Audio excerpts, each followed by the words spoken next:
Muito bem. Agora que está gravando, podemos iniciar. Vou deixar aqui vou postar aqui no chat os temas que estamos vendo e que em seguida iremos observar e analisar, que são esses.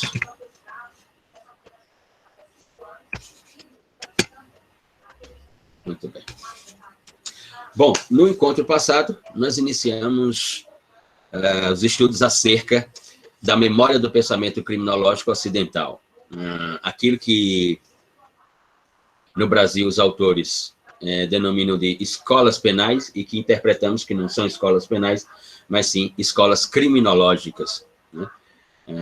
Escolas penais seriam, digamos assim, outros movimentos, como, por exemplo, o tecnicismo jurídico de Arturo Rocco, na Itália, como, por exemplo, o dogmatismo penal de Franz von Liszt, de Bidding e outros na Alemanha, como, por exemplo, né, as ideias de império normativo do direito penal de Nelson Gria no Brasil, né, aquele que é apontado como o penalista número 1 da história do direito brasileiro, o mineiro radicado no Rio de Janeiro, professor Nelson Gria.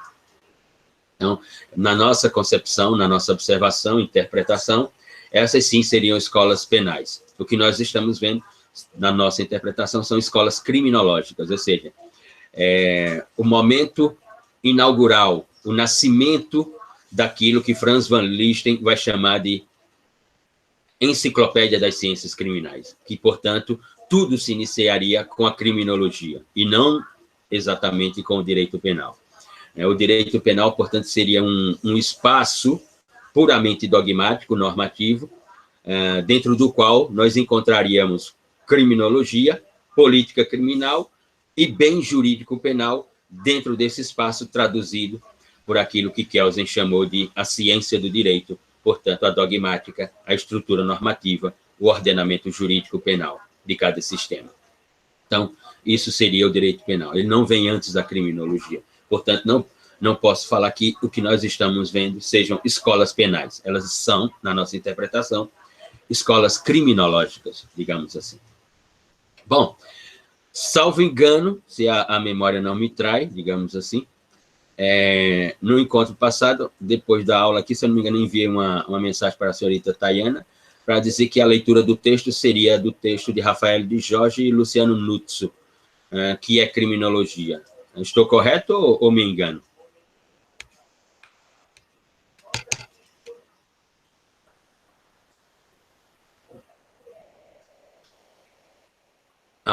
Muito bem. Bom, então eu deixarei em torno de 20 minutos da aula ao final para que possamos iniciarmos a análise desse texto de Rafael de Jorge, que é um texto paradigmático. Depois teremos uma aula, eu farei uma aula só sobre esse texto também. Um texto publicado inicialmente em Oxford, na Inglaterra, e depois traduzido para o português, publicado em vários veículos, mas inicialmente o texto fora publicado no programa de pós-graduação, estrito sensu, mestrado e doutorado, da Universidade Federal do Rio de Janeiro, da UFRJ, à época sob condução da professora Juliana Magalhães Neuschwander. Bom, no encontro passado, nós iniciamos, portanto, os estudos acerca das escolas criminológicas. Falamos aqui sobre a escola clássica, né, e como ela ficou conhecida pela nominação dada pela Escola Positivista do Direito, a Escola Positiva do Direito. A escola clássica, recebendo esse nome, também receberia uma descrição no sentido de que seria uma escola ideológica, filosófica, jurídica e crítica. Mencionamos aqui sobre os dois grandes nomes dessa escola. De um lado, Beccaria, portanto, ele é o teórico filosófico, ele é o teórico da filosofia da escola clássica, enquanto que Francesco Carrara é o teórico da técnica da escola clássica, ou daquilo que ficou conhecido como prático jurídico da escola clássica ou jurídico científico da escola clássica. falamos aqui que as ideias principais dessa escola eram o limite do ius puniendi, o afastamento do absolutismo, a invenção ou a organização e a sistematicidade dos direitos individuais como paradigma da sociedade moderna, traduzidos na ideia dos direitos fundamentais, e, sem dúvida alguma, não a partir exatamente da escola, mas aí já no início do século XIX, 1814, 1816, a ideia de legalidade da funcionalidade dos sistemas, por aquilo que o professor Anselmo von Feuerbach havia construído na Alemanha, mais especificamente na Baviera, quando construiu o Código Penal da Baviera e inventou o brocardo nullo crimine, nulla pena sine lege. Nulo é o crime, nula é a pena sem lei. Assim como depois deu origem ao derivativo nulla pena sine culpa. Nula é a pena sem culpa. E que hoje que nós chamamos nula é a pena sem culpabilidade, à luz do inciso 57 do artigo 5º da nossa Constituição. Então, para além daquele debate entre se o crime é um ente social ou um ente jurídico, nós também tivemos toda essa riqueza da escola clássica. Na escola seguinte, denominada de positivista, autodenominada de positivista, vimos que há uma mudança paradigmática. Se a escola clássica ela vem dentro de uma concepção de sociologia e de sociologia criminal, e, portanto, ela se propõe a inventar quem é o sujeito ativo, quem é o sujeito passivo da ordem do delito, qual o bem jurídico tutelado e a natureza, portanto, a natureza sociológico-jurídica da relação social que se traduz como conflito, para, portanto, inventar o que são crimes contra a vida, patrimônio, sexualidade, integridade física, honra, etc., a escola positivista percorre outro caminho através de dois grandes autores como Augusto Comte e César de Lombroso. Este último, então, monopoliza praticamente, até os dias de hoje, a grande construção da escola positivista e que pode ser, sem dúvida alguma, colocado como o grande descontributo que a escola positivista deu ao processo civilizatório. Primeiro, porque ela utiliza um paradigma biológico, mas não por utilizar um paradigma biológico, mas utiliza um paradigma biológico para construir políticas criminológicas de intervenção na vida humana.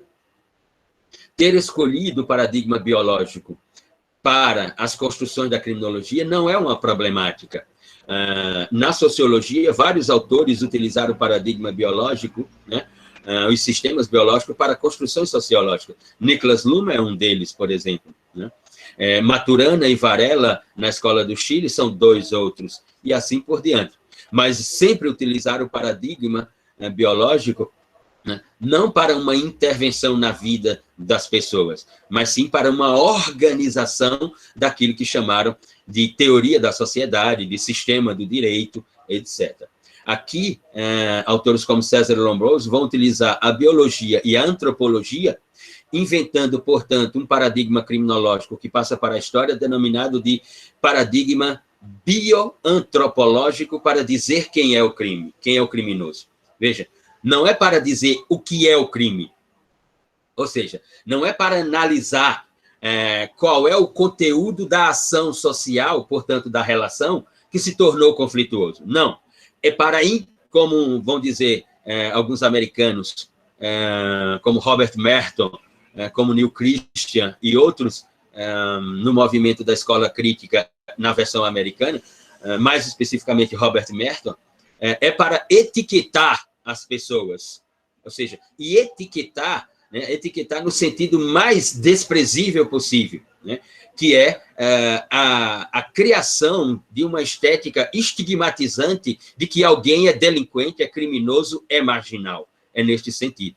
Portanto, inventam um paradigma denominado de bioantropológico, realizam suas construções por técnicas que foram reconhecidas como biopsicológicas e bioantropológicas para determinar, portanto, quem é o criminoso. E Lombroso vai muito mais além, nesse seu descontributo a história das ciências, ou como gostam os portugueses, a memória das ideias.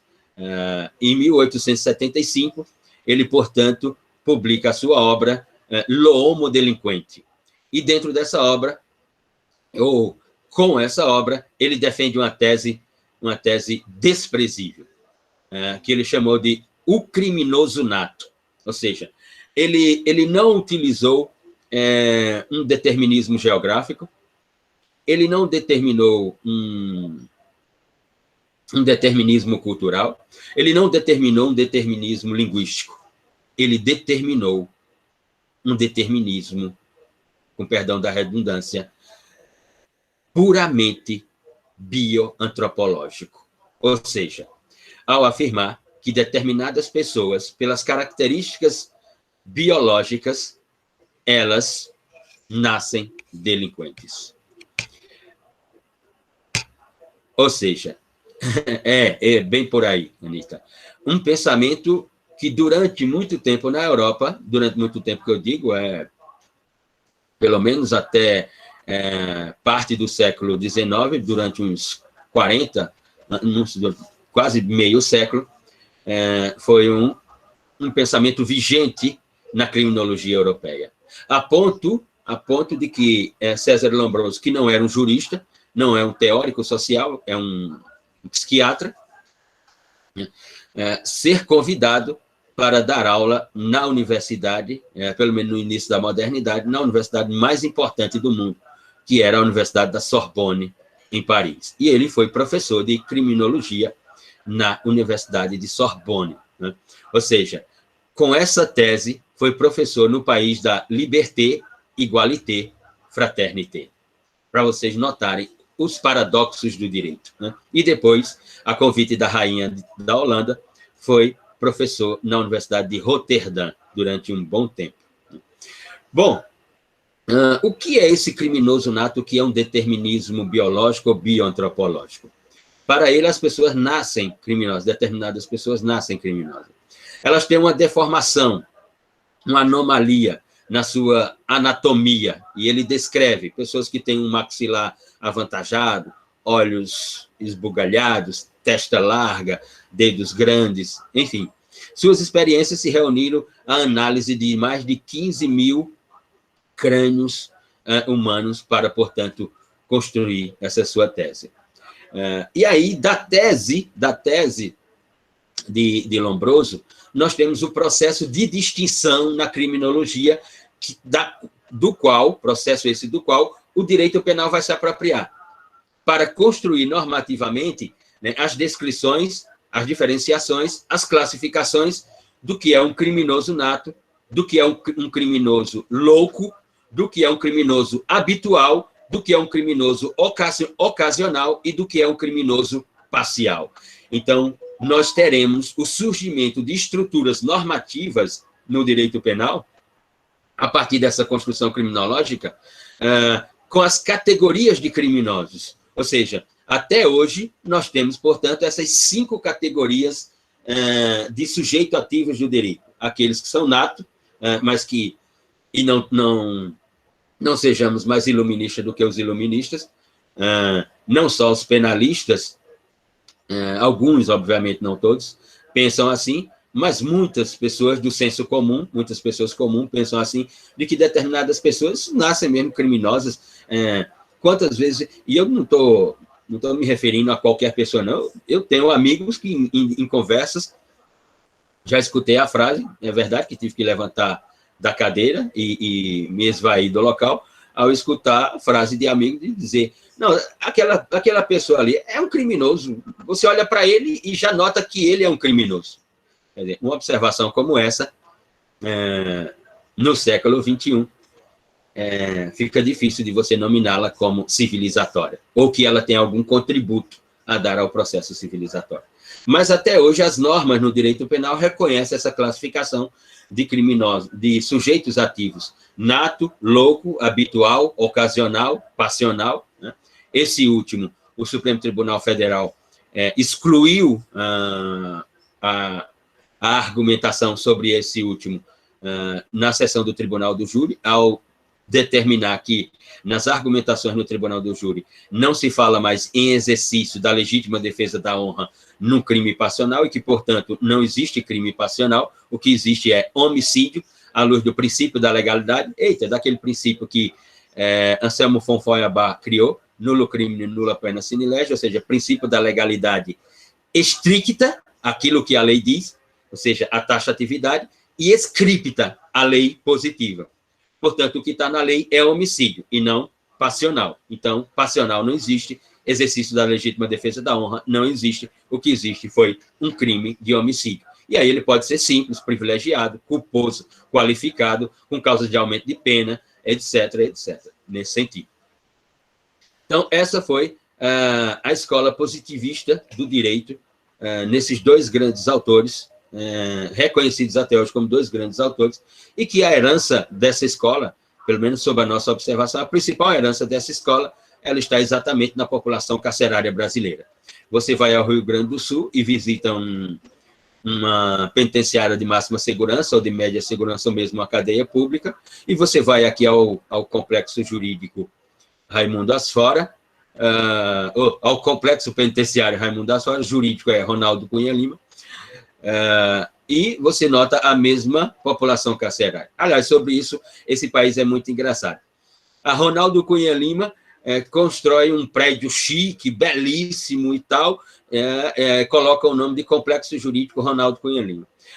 A Raimundo Asfora, que foi um orador no Tribunal do Júri, e é um jurista, né, e foi um orador espetacular, assim como Vital do Rego, a ele a homenagem que Campina Grande dá é construir um presídio de máxima segurança e colocar seu nome.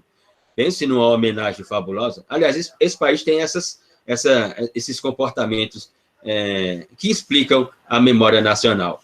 Em Pernambuco, a homenagem que fizeram a Aníbal Bruno, que é o principal autor sobre o sistema de penas da história do direito brasileiro, o autor que reformulou o sistema de penas em 1984, o autor que propôs, né, a reescrita, digamos assim, da exposição de motivos do Código Penal, do Decreto 2848 de 1940, através da Lei 7.209 de 84, o autor que foi o primeiro a observar de que, depois de 154 anos de história de direito penal no Brasil, nós não tínhamos uma lei de execução penal, condenávamos as pessoas, mandávamos as pessoas por cárcere e não dizíamos quais os direitos que ela tinha perdido, né, e quais os deveres que ela tinha no cárcere, e a pena era executada como se a pessoa fosse um animal. E aí ele propôs a criação da Lei 7.210 de 84, a denominada Lei de Execução Criminal. A homenagem que Pernambuco faz a Aníbal Bruno é também construir um presídio de máxima segurança e colocar seu nome. Minas Gerais, que tem, segundo os autores brasileiros, o autor número 1 de direito penal de toda a nossa história, faz a mesma coisa, cria uma penitenciária de máxima segurança, o governo federal cria em todos os estados, e coloca o nome de Nelson Gria. Ou seja, você, senhorita, se pretende no futuro ser um jurista, né, e um jurista relevante, com contributos ao processo civilizatório, tome cuidado, seu nome pode parar num presídio, né, se eles não tiverem a ideia também de colocar seu nome num hospital e não aparecer um último, né, e ter a ideia de colocar o seu nome num cemitério, né, e aí vai fechar a tríade, presídio, hospital e cemitério, as grandes homenagens que o Brasil faz aos seus filhos, digamos assim.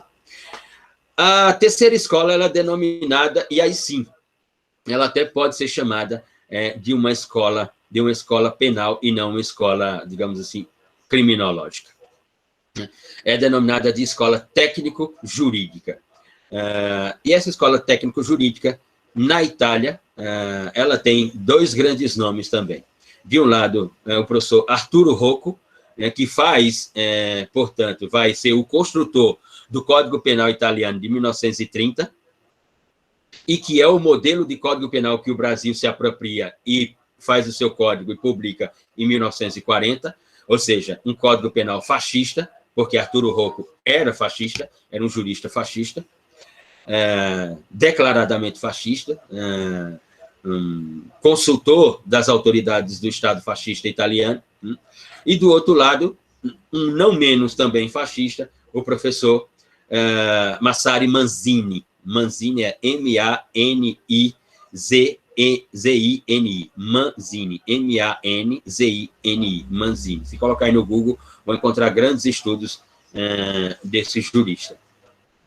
Em 1905, Arturo Rocco propõe, portanto, né, uma construção criminológica, mas que muitos vão dizer que é penal, né, e aqui eu estou de acordo, ela é penal mesmo, contrária às construções da escola positivista. Ele propõe um abandono da ideia bioantropológica, e ele sustenta de que o direito penal tem que ser uma ciência autônoma. E, à luz do que estava sendo construído por Kelsey na Áustria, ele se apropria e vai sustentar de que o direito penal, como ciência autônoma, deve se autorreger pela sua construção positiva, não positivista. Positiva. Positiva aqui quer dizer a norma, a dogmática, a estrutura do ordenamento jurídico. Ele vai dizer, é preciso criarmos 3 elementos, ou que podem ser 3 critérios do que aquilo que nós vamos chamar de direito penal. E por isso interpretamos que essa escola, ela é sim uma escola penal, e não uma escola criminológica. Ele diz, a interpretação tem que ser uma interpretação da exegese, da escola francesa da exegese. Portanto, direito é aquilo que está na norma. Se não estiver previsto na norma, ou seja, se eu tiver uma relação social conflituosa e que ela seja levada ao direito penal, porque ela feriu algum bem jurídico, ela lesionou algum bem jurídico, ela ofendeu algum bem jurídico, se essa relação social conflituosa for levada ao direito penal, se ela não estiver prevista na norma, ela representará uma relação social conflituosa atípica para a ciência do direito penal. O direito penal não tem domínio sobre essa relação e, portanto, ela não pode ser tratada no direito penal. Ela poderá ser tratada no direito civil, administrativo, em qualquer outro direito. Mas no direito penal ela não será tratada, porque a interpretação aqui é da observação da relação social conflituosa à luz do mandamento da norma. Se eu encontrar o acoplamento, então ela é pertencente ao mundo do direito penal. Se isso não acontecer, nós estamos falando de algo atípico para o direito penal, disse, portanto, Arturo Rocco. O que significa dizer que Arturo Rocco vai ter uma vertente de Francesco Carrara. Para ele, ou para a escola técnico-jurídica italiana, o crime ou delito é um ente jurídico, ou seja, é uma invenção da norma, depois de um estudo da criminologia e de uma escolha político-criminal. Então, o crime não é um ente social, digamos assim. Se o crime é um ente jurídico, então, poderíamos perguntar, seja a Arturo Rocco, seja a Manzini, então, o que é a pena? Né? Se o crime é um ente jurídico, com a previsão legal, o que seria a pena, já que ela está na norma secundária, como disse Kelsey, e na norma primária tem a taxatividade, ou seja, o nulo crime, nulla pena, sine lege. Para esses 2 autores e para a escola técnica, a pena criminal nada mais é do que uma reação e consequência direcionada à ação intitulada ou tipificada como crime ou delito. A pena criminal, ela é apenas isso, uma reação àquele ou àquela que protagonizou uma relação social que se revelou conflituosa e está prevista na norma. Ou seja, a escola técnico-jurídica italiana, ela deu origem, e por isso ela é, na nossa interpretação, uma escola do direito penal e não uma escola criminológica. Ela deu origem àquilo que vocês que estão tendo aula de Direito Penal 1, o professor se já não chegou, mas daqui a pouco ele vai chegar a falar, ela deu origem ao Instituto da Prevenção no Direito Penal. Prevenção geral e prevenção especial. Ora, o que é a prevenção geral? A prevenção geral é o temor da norma, ou seja, é aquilo que o Código Penal traz do artigo 121 a 361, traduzido como tipologia do direito penal, a previsão sobre crimes ou delitos, e depois espalhada na legislação extravagante ou especial. Então, eu tenho uma ideia de prevenção geral, que ela pode ser prevenção geral positiva ou negativa. Prevenção geral positiva é a pedagogia da política jurídica sobre a norma, ou seja, informar que existe uma norma sobre o crime contra o patrimônio, né, denominada artigo 155, 157, 159, etc. Essa seria uma prevenção geral positiva. Olhe, não cometa a ação, como dizia Kelsen, o direito positivo é imaterial. Se você deixa de praticar a ação, ele se realiza. Se você pratica a ação, é o fracasso do direito positivo. Ou seja, a prevenção geral positiva da escola técnico-jurídica, ela é uma política jurídica pedagógica, mas tem a prevenção geral positiva ou a prevenção geral negativa, que é a utilização da pena como reação à conduta praticada, ou seja, imprimir o temor no sujeito ativo do delito de que ele vai responder através de uma pena. E essa pena, ela é a pena nuclear, a pena privativa de liberdade. Então, essa escola deu origem àquilo que os penalistas chamam de prevenção geral, positiva e negativa. Por isso, ela é uma escola do direito penal e não criminológico. E a prevenção especial, que a prevenção especial é a informar ao sujeito ativo do delito, que agora é condenado, que ele irá cumprir uma pena e que ela será executada, efetivada, e que ele, ao cumprir a pena, ao concluir o cumprimento da pena, ele retornará ao convívio em sociedade. Um pensamento bastante iluminista, é verdade. Mas a teoria é essa. Então, essa escola inventou isso. Nós podemos citar aqui, portanto, o grande contributo da escola técnica. Diga, Isabela.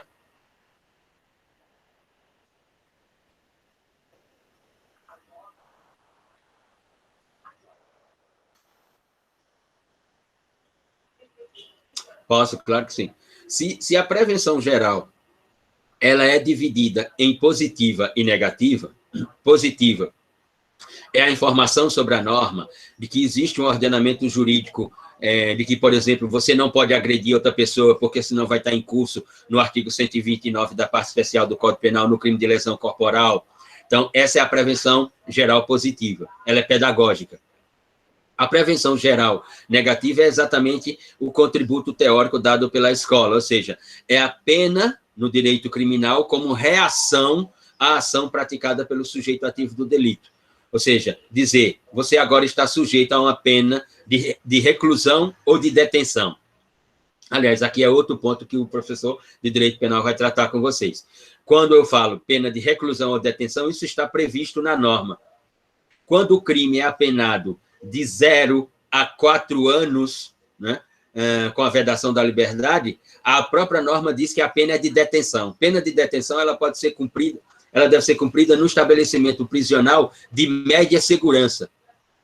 Ou quando a norma secundária, né, aquela da prevenção geral negativa, diz que a pena vai de 6 a 15 anos, né, ou de 8 a 15 anos, de 6 a 12 anos, etc., que passa de 4 anos, portanto.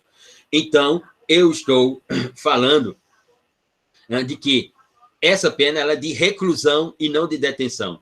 E pena de reclusão se cumpre em estabelecimentos de segurança máxima. Penitenciárias de segurança máxima foram feitas para crimes de reclusão. Penitenciárias de média segurança foram feitas para crimes de detenção.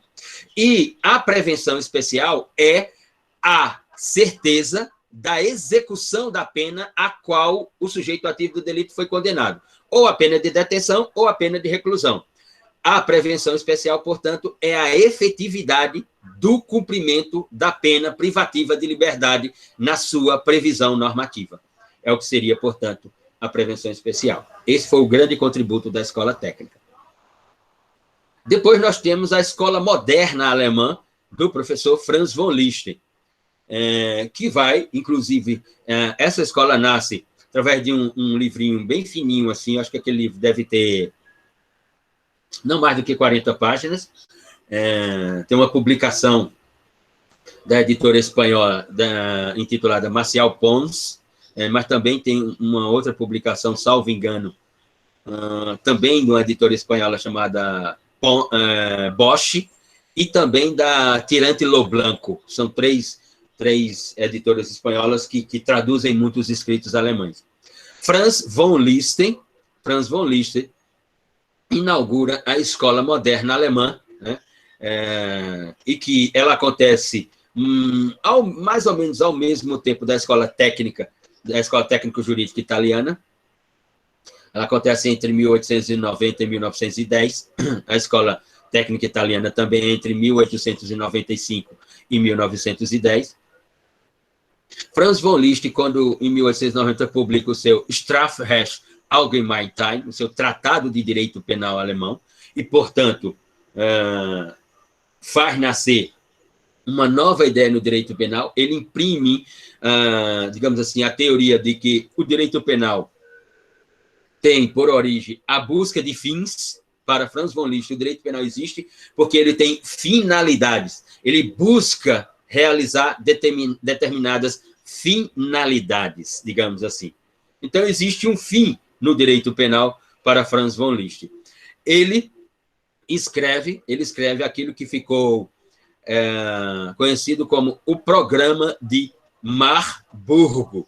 Mar é exatamente isso, M-A-R, e Burgo é B-U-R-G-O, o Programa da Universität der Marburgo, ou seja, o programa de criminologia da Universidade de Marburgo, de Franz von Liszt.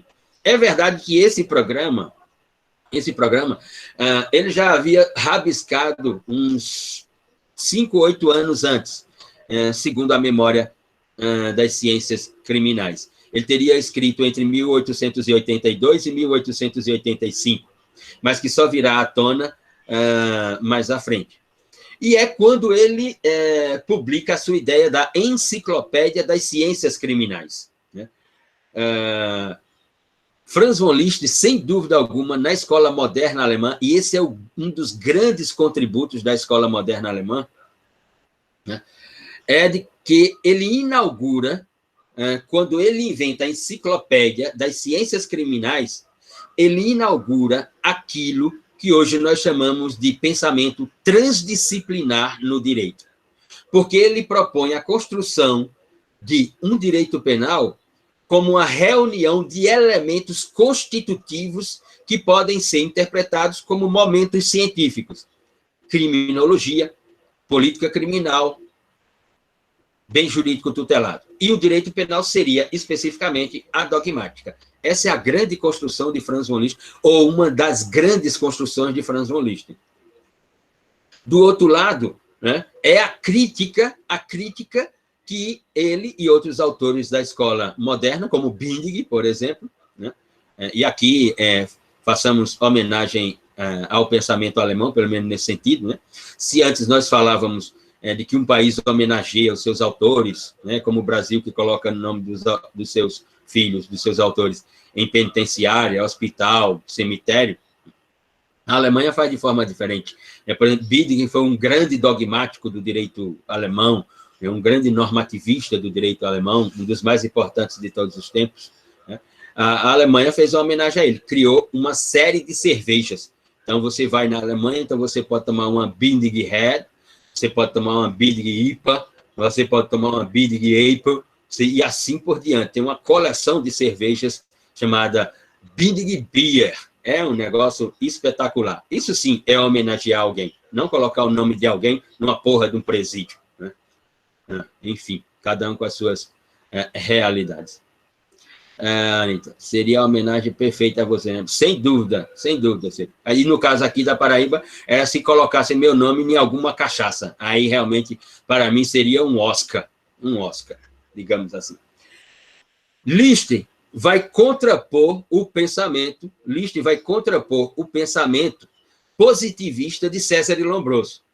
Ele vai dizer, não, nada de determinismo no direito penal. Não existe essa teoria de determinismo do direito penal. O que tem que existir no direito penal é o livre-arbítrio. a pessoa pratica a conduta ou não pratica a conduta. Essa é uma decisão do sujeito livre, do homem livre, vai dizer. A expressão que ele utiliza é a escolha em termos de ação, e que ele vai chamar, e aí é quando nasce, por exemplo, o que, novamente, aí em direito penal vocês vão ver com o professor, os denominados crimes ou delitos comissivos ou omissivos, né? E os crimes omissivos divididos em próprio e impróprio, né? Os crimes comissivos, portanto, aqueles de ação concreta positiva, matar alguém, subtrair para si ou para outro, né? Ter ou manter conjunção carnal. Então, esses são crimes comissivos. E existem os crimes omissivos, né? E que são divididos entre crimes omissivos próprios e crimes omissivos impróprios. Crimes omissivos próprios, né? O policial do Corpo de Bombeiro, o PM, da Polícia Militar Bombeiro, ele tem o dever e a obrigação, melhor dizendo, ele tem a obrigação, porque está em lei, né, de, em havendo um incêndio, ele ir combater o incêndio e, portanto, salvar as pessoas. Se ele não o faz, ele está num crime omissivo próprio, porque ele é obrigado por lei a fazer isso. Luciano Nascimento, né, vai daqui para João Pessoa, para lá, para sua casa, lá em Intermares, vai querer ficar lá na Praia dos Surfistas, né, dando um mergulho, tomando uma, né, dando um beck e tal, não sei o quê, e pá, vai pela BR, né, e atropela alguém. Qual é o dever de Luciano? O dever de Luciano é o quê? Atropelou alguém, para o veículo, vê se alguém está bem, não está bem, liga para o SAMU, liga para alguma autoridade de saúde, para socorrer, etc. e tal. Esse é o dever de Luciano. Se Luciano não faz isso, Luciano passa a estar em curso num crime de omissão imprópria. Por quê? Porque eu não tenho a obrigação, mas eu tenho o dever. Né? E aqui eu não vou dizer, e aqui não é uma questão, como os autores, aqui é minha divergência com os manuais de direito penal. Todos os autores vão assim, Luciano tem o dever moral de socorrer a pessoa, levar no hospital, ou chamar uma autoridade de saúde para que ela socorra, porque Luciano não tem conhecimentos de primeiros socorros, e aí a pessoa está com um ferimento de ordem e tal, então tem que ser socorrida por um profissional. Luciano não faz isso, se esvai do local, vai embora, e aí Luciano está em curso, a partir de então, no crime de homicídio impróprio, porque ele tinha um dever moral. Não tem um dever moral de porra nenhuma. Essa merda chamada moral não me atinge. Quero nem conversa com essa metafísica de merda chamada moral. Eu tenho um dever civilizatório, de uma vida em comunidade. Ou seja, eu tenho aquilo que Klaus Roxin vai chamar no funcionalismo penal alemão da sua categoria, ou seja, inventado por ele próprio, na escola de Munique. Eu tenho aquilo que Klaus Roxin vai chamar, dentro do funcionalismo, do seu modelo de funcionalismo, conhecido como funcionalismo teleológico, racional, moderado. Eu tenho, portanto, um dever civilizatório que pode ser estampado numa frase: responsabilidade social. Responsabilidade social é compromisso com o processo civilizatório. Tem nada a ver com porra de moral. Quero conversa com moral, não. Essa merda não me atinge. Né? Então, os autores ficam assim, Luciano tem um dever moral no crime de omissão imprópria. Não, tenho não. Tenho dever, repito para concluir, tenho um dever civilizatório pela responsabilidade social. Esse é o meu dever.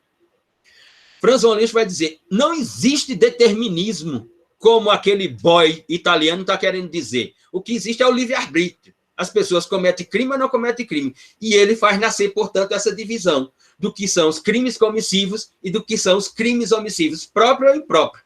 Isso é livre-arbítrio. Livre-arbítrio é compromisso com o processo civilizatório e não com porra de moral. Né? Então, ele vai dizer, essa escola, a escola moderna alemã, é uma escola do livre-arbítrio. O livre-arbítrio, portanto, eu vou dizer que é uma natureza do indivíduo. ele tem que ter o livre-arbítrio para, portanto, fazer as suas escolhas. E se ele fizer a escolha que estiver dentro da norma, ele vai responder pela norma e pela o que diz a norma secundária, pela sanção. Dever legal, exatamente. Ele vai ser submetido a um dever legal. Você está ou não dentro de um dever legal segundo o livre-arbítrio. É isso que vai dizer Franz von Liszt. Ou seja, aquilo que ele vai chamar de condições exteriores das ciências criminais. As condições exteriores determinam a intervenção das ciências penais na vida humana. E aí você vai dizer assim, tá, Liszt, sobre essa ideia, tudo bem, mas e aí? O que é a pena, então? Ele vai dizer, a pena, e aqui a ideia de pena dele é uma ideia unitária. Eu não diria, alguns vão chamar de unitária, mas eu diria una. A pena aqui, ela é intimidação. Ou seja, Franz von Liszt, ele é um retribucionista. Ele é um retribucionista, ou seja, você que tinha um dever legal, né, de prestar socorro, o dever civilizatório de prestar socorro não prestou, ou você que tinha a obrigação legal, o dever legal de prestar socorro ou de intervir lá no incêndio não o fez, agora está sujeito a uma pena. A pena aqui ela é intimidatória, ou seja, ela vem como castigo, ela vem como punição. Ele é retribucionista. E aqui, mais uma vez, quando estiver lá em Direito Penal 2, o professor ou a professora, quando estiver lecionando sobre o sistema de penas, vai falar sobre essa bendita natureza da pena, que lá em 1884, Tobias Barreto já havia aniquilado com essa ideia iluminista sobre fundamentos e finalidade da pena, mas até hoje ela vige aí, mas eu me conduzo mais por aquilo que Tobias Barreto escreveu. Então, ela seria uma intimidação, um castigo, uma retribuição. Na ideia dele, não há que se falar, portanto, de ressocialização. E aqui vou fazer uma proposta. Vou citar uma frase aqui, se você me disser de quem é essa frase, né? Você tem 20 pontos nessa disciplina, né? Já cumpriu a disciplina, portanto, pode fazer assim para Luciano Nascimento, dizer assim, Luciano, vai para casa do caralho, vem aqui, vamos levantar mais para assistir essa porra dessa tua aula 9 horas da manhã. E ainda lhe dou um plazo, né? Um final de semana na Baía da Traição, na Pousada da Oca, e você pode levar o seu crush, né, para ficar lá com a pensão completa. De quem é essa frase? Em que livro ela está? Abre aspas. O indivíduo que não respeita o ordenamento jurídico não merece o conceito de cidadão. Repito, o indivíduo que não respeita o ordenamento jurídico não merece o conceito de cidadão. Fecha aspas.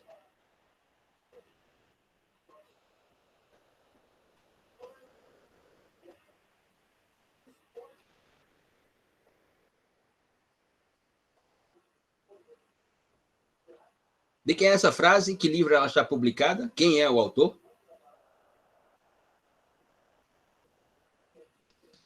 Sei lá, professor, é do senhor?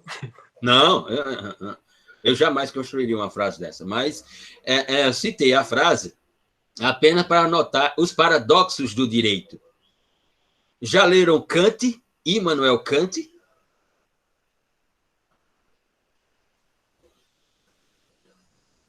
Já leram Kant. Qual é o grande contributo que Kant dá à filosofia jurídica no mundo ocidental?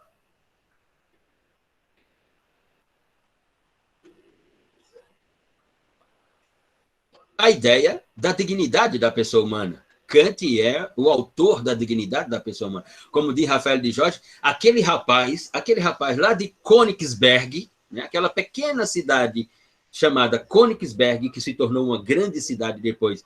Hoje, seu nome é Colônia, na Alemanha. Né? Kant foi uma pessoa tão metódica, extraordinariamente metódica, né? Que ele saía de sua casa para ir para a universidade, era próximo à universidade, ele ia a pé, e todos os dias e ele ia todos os dias à universidade. Niklas Luhmann era uma espécie de Immanuel Kant. Até no sábado, Luhmann estava na Universidade de Bielefeld. E eu estou falando num lugar em que o inverno era menos 30, menos 40.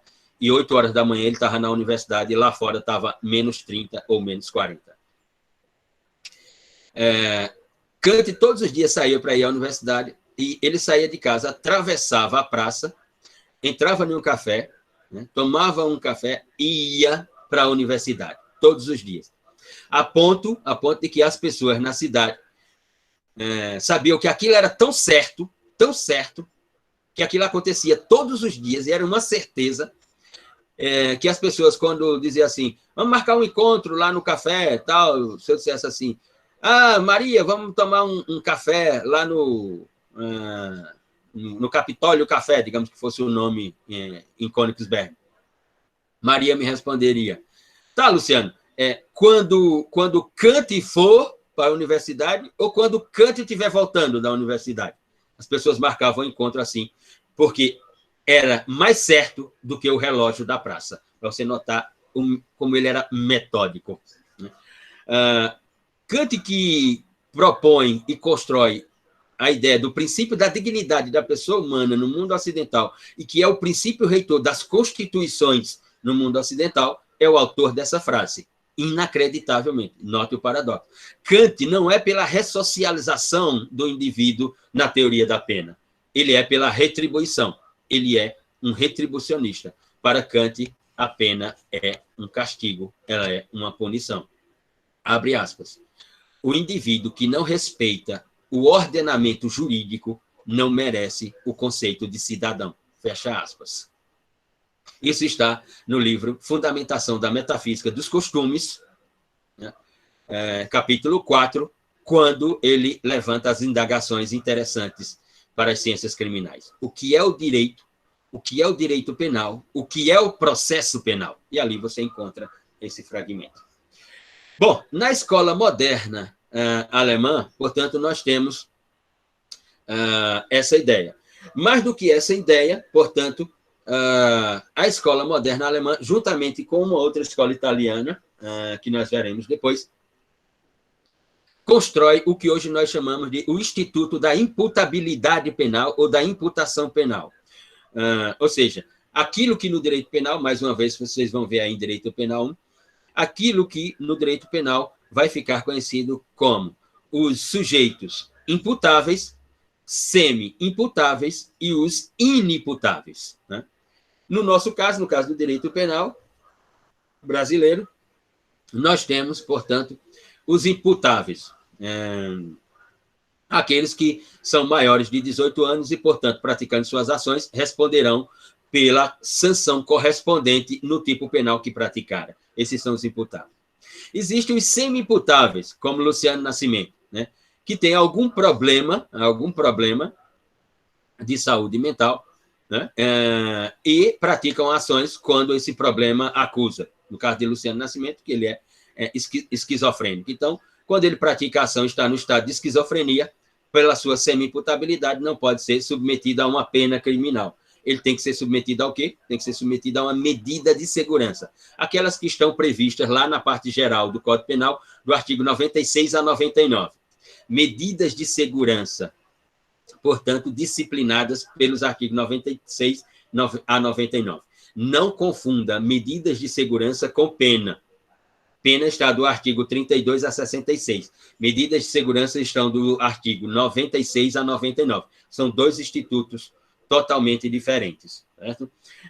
As medidas de segurança ambulatoriais, ou seja, para problemas, digamos assim, não tão crônicos ou profundos de malatia psíquica, como o que eu tenho, né? E as medidas de segurança de internamento, aquela que a pessoa tem que ficar internada mesmo, sem tempo de previsão para sair. E o lugar lá, por exemplo, em João Pessoa, se chama Juliano Moreira, lá naquele manicômio, bem por aí. Então, não são submetidos à pena. E os inimputáveis, aqueles que não têm 18 anos completos e, portanto, não podem responder à luz do Código Penal, responderão à luz da Lei 8.069/90, denominada de Estatuto da Criança e do Adolescente. Esses são contributos, né? Contributo também, finalmente, para concluir com essa escola, é a ideia das penas substantivas, digamos assim. Ou seja, são penas, como dizia Franz von Liszt, ou Bidig, são penas que são escolhidas através da utilização da política criminal, que eles vão chamar de política criminal liberal. As penas para os crimes, conforme a pena prevista, né, de 0 a 4 anos e acima de 4 anos, detenção e reclusão, vão estabelecer uma política de penas substantivas, ou seja, as mais gravosas de reclusão, as intermediárias de detenção e as menos gravosas ainda, restritivas de direito. E as sem nenhuma gravidade, denominadas de multa, digamos assim. Então, essas categorias, por exemplo. Né? Bom, saindo delas, nós chegamos a uma escola que foi apenas um experimento científico na Alemanha, a escola do professor Karl Roeder. Vou até colocar o nome dele aqui, podem pesquisar aí no Google.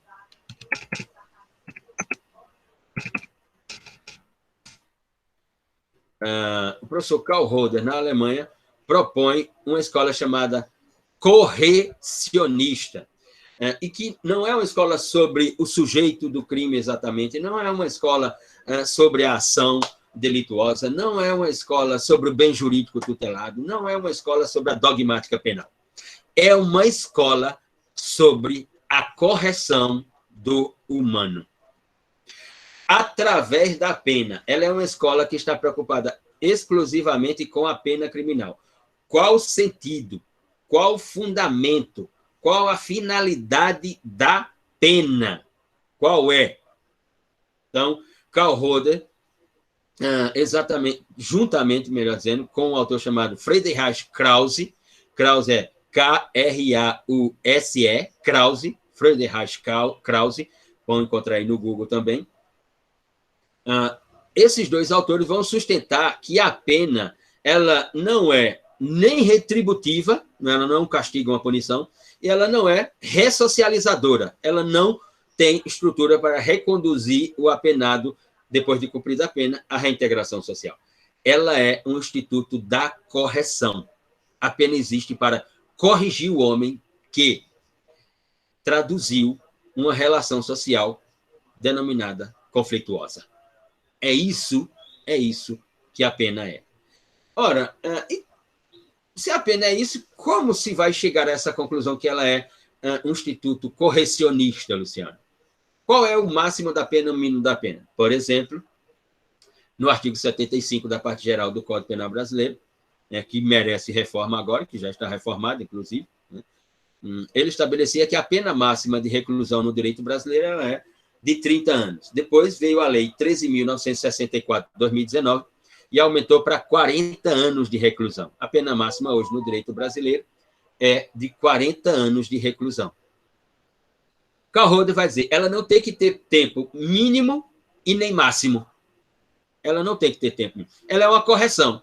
Para Karl Roeder, um dia de pena, com as técnicas implementadas, poderia ser o suficiente para colocar em liberdade aquele que praticar uma ação delituosa. Porque aqui ele vai utilizar também uma das premissas da escola moderna alemã de Franz von Liszt, a ideia transdisciplinar na execução da pena. Ele vai criar uma junta de execução da pena. Essa junta de execução da pena, ela será formada por jurista, por psicólogo, por historiador, por psiquiatra, por um médico para a saúde em geral. Enfim, terá uma equipe de execução da pena, né? Foi a sua proposta.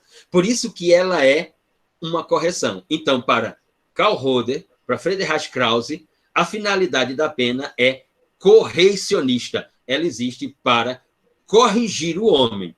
E, ao corrigir o homem, incutir nele a ideia de responsabilidade social.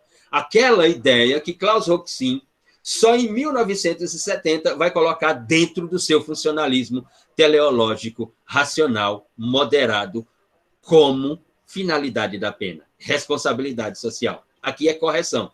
Klaus Roxin não vai utilizar a ideia de correção, mas a ideia de responsabilidade social, que está incutida na ideia de correção, de Karl Roeder e de Friedrich Krauss. Ou seja, o que ele cria, chamada de junta de execução da pena, na verdade é uma junta de medicina social.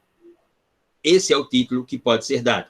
Ou seja, a escola correcionista que tem na pena como instituto da correção, para oferir essa correção e, portanto, obter sucesso, é preciso que a política da pena seja implementada por uma medicina social, que seria essa equipe transdisciplinar na execução da pena, digamos assim.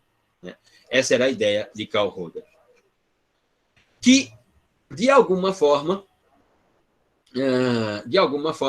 não a ideia de correção ou de medicina social, mas, de alguma forma, ela vai chegar naquela que ficou conhecida como terça escola, T-E-R-Z-A, terça escola, ou terceira escola, ou escola da defesa social italiana. Por quê? Porque essa escola da defesa social, de um autor italiano e um autor ítalo-francês, o primeiro é Filippo Grammatica, professor Filippo Grammatica, o nome dele é exatamente esse, e o outro se chama Marc Ancel, M-A-R-C, Marc, e Ancel, de Ancel, A-N-C-E-L, Ancel, ou seja, de antena celular, Ancel, foi uma piada.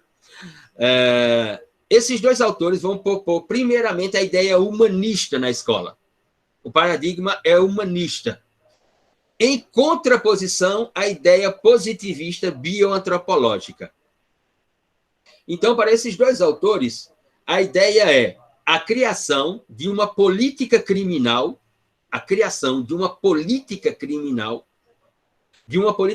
que ela vai ser denominada de política criminal humanista do direito penal.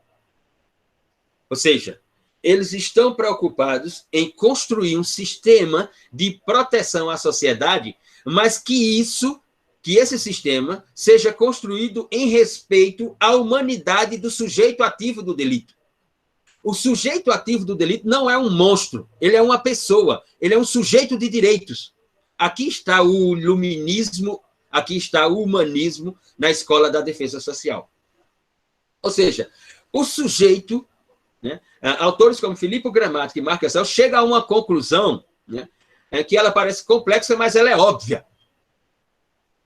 O sujeito ativo do delito é um produto da sociedade. Se ele pratica ações, essas suas ações são realizadas em sociedade. Então, se essas ações que são praticadas em sociedade são conflituosas, ele é um produto dessa sociedade. Aí você pode dizer, não, ele era um excluído, ele pratica... Então, se ele era um excluído, pior ainda. Porque a sociedade o excluiu de si. E aí ele vai e pratica as ações. Então, seja ele um ente da sociedade, seja ele excluído da sociedade, ele não é um monstro, como outras escolas criminológicas construíram, como, por exemplo, a escola positivista. Ele é um cidadão. Ele é um sujeito de direitos. Ele é humano. E sobre ele deve recair o direito na ideia humanista e iluminista. Anita, professor, essa é a escola italiana, exato. Escola da defesa social ou terceira escola, como ficou conhecida. Italiana, sem dúvida. Então, eles propõem uma política criminal humanista, e não uma política liberal, uma política criminal liberal, como Franz von Liszt havia proposto. Filippo Grammatica e Marc Ancel vão propor que a política criminal ela é humanista porque ela tem que reconhecer a humanidade na ação praticada pelo sujeito ativo do delito e, ao mesmo tempo, construir um sistema de proteção da sociedade. Por quê? Porque a ação é praticada por um ente da sociedade. Ora, a essa conclusão, por outras expressões, já havia chegado Tobias Barreto lá no século XIX, quando ele diz que o direito não é um presente dos céus. O direito é uma construção linguística, histórica e cultural da humanidade. Se é linguística, se é histórica, se é cultural, se é da humanidade, é humanista. Ora, e se é humanista, e não caiu do céu, então é construído em sociedade. Então, se alguém desrespeita as regras desse direito em sociedade, foi alguém da sociedade. A conclusão, como diria um certo britânico, meu caro Watson, é elementar. Elementar agora, nos dias de hoje. No século XIX, não era. Né? Ora, só que a escola também propõe uma ideia de pena. E a ideia de pena de Filippo Gramático e Marc Ancel é a ideia dual de pena, digamos assim. É uma ideia de imputabilidade penal e execução da pena. A execução da pena aqui, com a negação da ideia de prevenção geral negativa. Ou seja, esses autores não utilizam a pena como uma ameaça, mas sim como uma pedagogia. Portanto, a ideia de pena aqui, ela é primeiramente de uma prevenção geral positiva. Ela é pedagógica, informar que tem uma norma que, se você praticar a ação, irá responder por essa norma, pelo que diz essa norma, melhor dizendo. Portanto, é uma imputabilidade humanista, né, da ideia de prevenção geral positiva. E, no campo da prevenção especial, a ideia não é retributiva, não é de castigo, e assim, é uma finalidade, é um fundamento único para essa escola. A pena existe, do ponto de vista dual, primeiro, para mostrar para o cidadão de que existe uma norma e que ele não deve praticar a ação. Em ele praticando a ação, nós teremos que usar a pena. Usar a pena para proteger a sociedade das ações que esse cidadão pratica e com a ideia de reintegrá-lo à sociedade após o cumprimento da pena. Essa é a ideia dual da pena da escola da defesa social, ou a terceira escola. Prevenção geral positiva pela ideia pedagógica, prevenção geral positiva pela ideia única de ressocialização ou reintegração do apenado, e não de retribuição ou castigo. E, finalmente, chegamos à última das escolas, e não é porque é a última das escolas que ela é menos importante. Pelo contrário, eu diria que, por ser a última das escolas, sem dúvida, é uma das principais, ou se não a principal, construção da criminologia em todos os tempos, a denominada escola crítica. Né? E a escola crítica aqui, ela tem duas faces. Originariamente, a ideia crítica, originariamente no pensamento italiano, e aqui vamos nos socorrer das lições e dos escritos do professor Alessandro Barata. Tem um livro interessantíssimo, quem realmente se interessa por direito penal, tem um livro de Alessandro Barata traduzido para o português, que é realmente um clássico da criminologia, eu diria que é o clássico da criminologia moderna, denominado de Direito Penal e Criminologia Crítica. Criminologia Crítica e Direito Penal. Traduzido para o português pelo professor Juarez Cirino dos Santos, lá da Universidade Federal do Paraná. Repito, o livro é Criminologia Crítica e Crítica do Direito Penal. Esse é o título completo do livro, se eu não me engano. Pode colocar aí no Google, se eu estiver errado, me corrija, mas, se eu não me engano, o título completo é esse. Criminologia Crítica e Crítica do Direito Penal, de Alessandro Barata, traduzido para o português pelo professor Alessandro Barata. Nessa escola, ela é um paradigma, ela é conhecida como paradigma da reação social. Ou seja, é a ideia social observando a criminologia e o direito penal, as estruturas criminológicas e do direito penal. E como esse social observa, digamos assim?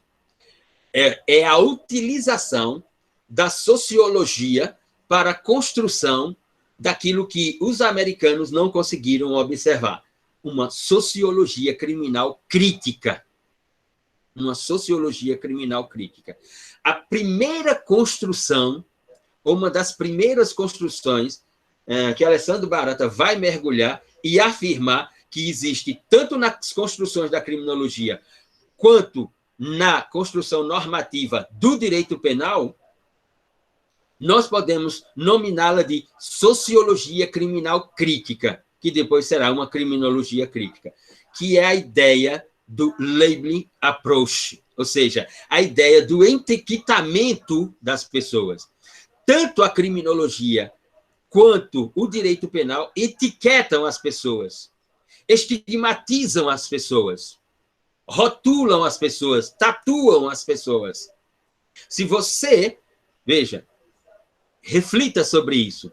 Se você algum dia se envolver em uma questão criminal, mesmo que você não seja culpado, mesmo que você tenha praticado a ação e que ela até não corresponda ao que diz a letra da lei, mas se você vier a responder sobre essa questão criminal, mesmo que não tenha decisão judicial, seja ela absolutória ou condenatória sobre você, mas se você vier a responder sobre isso, se você for conduzido a uma delegacia de polícia para ter que explicar o fato acontecido, como diz aquele pessoal lá no TikTok, aquelas meninas no TikTok, nos vídeos, você, ó, você,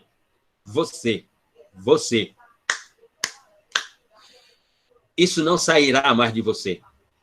Na hora que circular no sistema social a informação, né, que a senhorita Helena, que a senhorita Ruth, que o senhorito Pedro, o senhorito Rafael estão na delegacia porque se envolveram num negócio aqui e estão respondendo para o delegado lá que diabo aconteceu. Se essa informação circular no sistema social,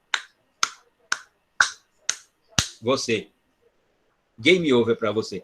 Isso não sairá de você nunca mais. Pode passar anos, pode passar décadas.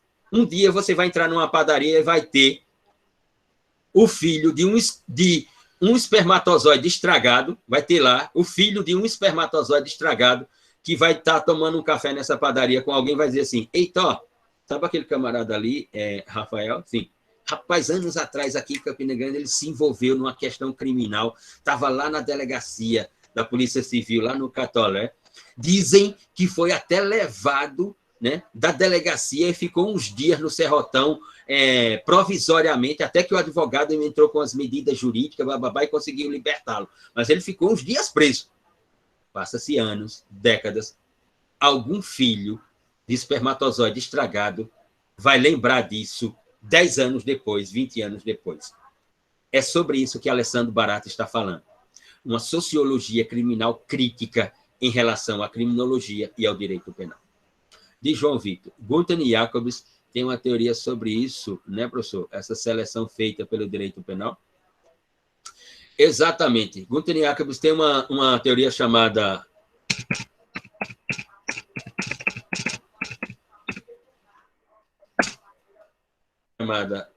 Aqui o final é REST. O computador também. REST. A teoria se chama Feiden, Strafen, REST. Teoria do direito penal do inimigo, de Gunther e Jacobs. Acho que ele está por aqui.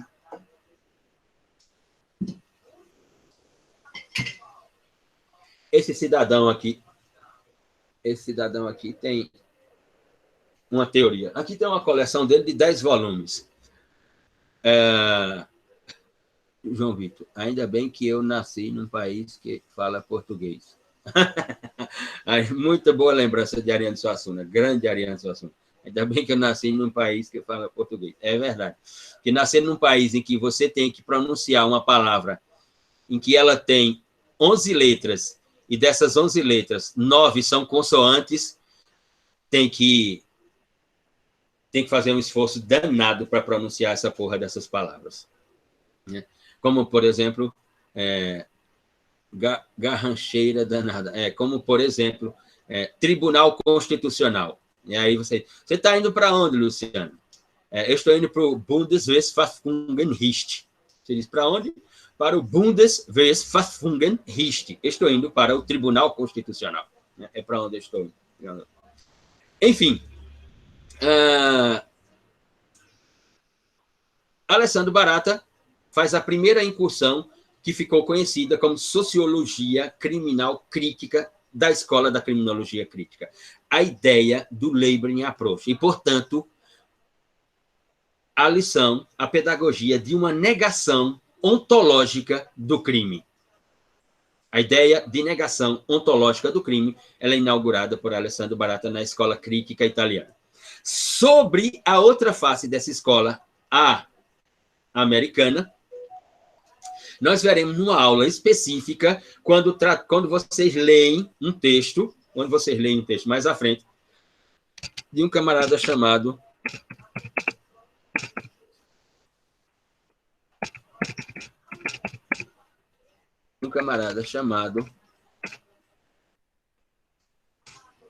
Edwin Sutherland. Mas isso vai ser mais à frente. Quando leem um texto dele, aí eu falarei sobre a escola crítica americana a partir de Edwin Sutherland. Aqui nós vamos falar sobre as construções da escola italiana. Então, vamos lá. Para Alessandro Barata, portanto, a criminologia e o direito penal utilizam um método seletista nas suas construções.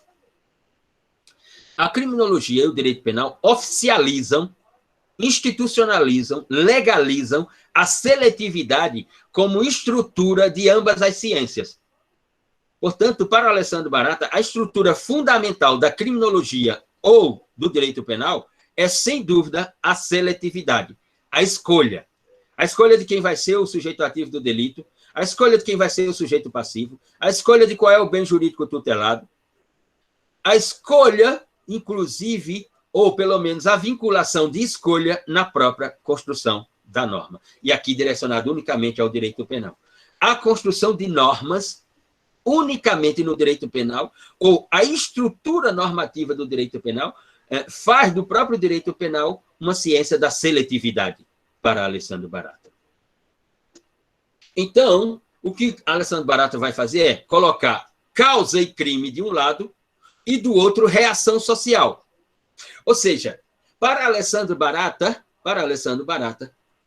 tanto a criminologia quanto o direito penal, elas têm um alvo. Ou seja, não se constrói criminologia e direito penal para todos que estão em sociedade. Não. A frase de Alessandro Barata, ela é insuperável. A criminologia e o direito penal têm sua clientela. E qual é a clientela da criminologia e do direito penal? Interrogação. Diz Alessandro Barata. Essas ciências, elas funcionam como qualquer comércio. O supermercado tem uma clientela. A padaria tem uma clientela. A farmácia tem uma clientela. O posto de gasolina tem uma clientela. E nós sabemos qual é a clientela desses negócios.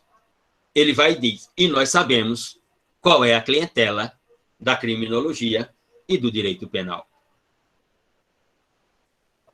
Ou seja, de um lado, o que ele vai chamar de reação social, daqueles que serão a clientela do direito penal.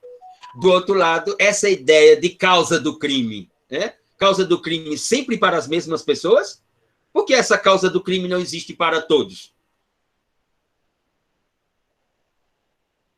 Porque ela é sempre direcionada para as mesmas pessoas. E aí, eles propõem 4 pensamentos. Ele e outros autores propõem 4 pensamentos críticos sobre criminologia e direito penal. Porque eles interpretam que existe uma política oculta na criminologia e no direito penal, né? Um grupo de poder que controla a produção criminológica e do direito penal para exatamente dominar essa clientela nas suas relações sociais, inclusive com a utilização do sistema da pena criminal na pena privativa de liberdade, retirar essas pessoas das relações sociais e colocá-las em outro sistema, num subsistema do sistema criminal, que é a prisão, através do processo penal. existe um grupo de poder. Ou seja, existe esse grupo oculto de poder no sistema social que não querem, né, que aqueles garotos negros, né, saiam do Jardim Irene, do Jardim das Rosas, do Capão Redondo, do Jardim das Flores, do Valo Velho, da Estrada de Itapecerica e desça até o Shopping Morumbi, né, para no domingo à tarde dar uma volta no Shopping Morumbi, lá na Marginal Pinheiros, em São Paulo. Né?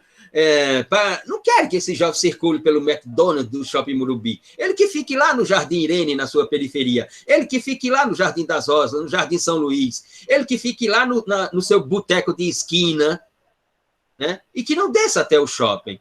Ou no Rio de Janeiro, que não desça, né, da Rocinha, né, do Morro do Alemão, e venha até Ipanema tomar um banho de mar.